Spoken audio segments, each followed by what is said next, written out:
There's a remarkable investigative journalist called Gavin McFadyen, and Gavin runs something called the Centre of Investigative Journalism in London.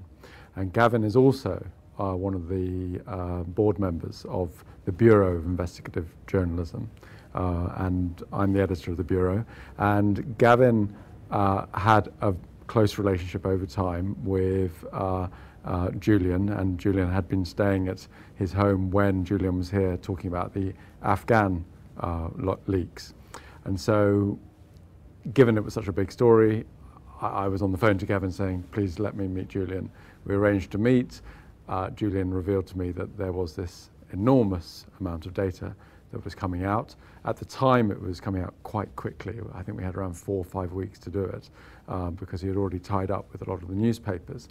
We talked about it, and I said, well, we both agreed that it was probably useful to try and get as many broadcasters in as possible.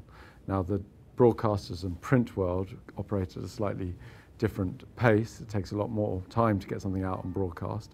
But we thought, let's have a stab at it. And it was initially 5 weeks, but it eventually became 10 weeks, where we worked towards doing 2 major films. One, which was a documentary that was on Channel 4 Dispatches, and the other was a studio series of films that was for Al Jazeera Arabic and English. And then on the Monday, I was calling up commissioning editors and making contacts with people who I had previously worked with and saying, look, we've got access to this. Do you want to get in and us make a film for you?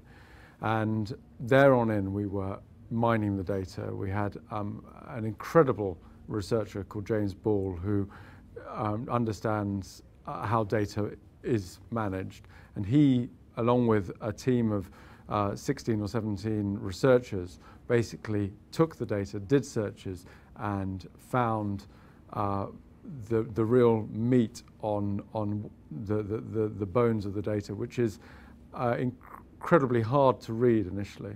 This is the largest media enterprise in history in terms of mining a data source and going at the same time.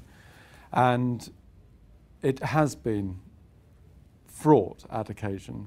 There have been vicious journalists trying to spin stories about this that were untrue. There have been lies in the press about this. That is one part which I've had to deal with as an editor. The other part, which is this insistence, and necessary so, of editorial independence. The Bureau has been working editorially independent of WikiLeaks. We are collaborating, but we are editorially independent. Al Jazeera Arabic and Al Jazeera English are showing a number of shorter reports based around a studio discussion. Now, they're probably going to reach around 60 million people.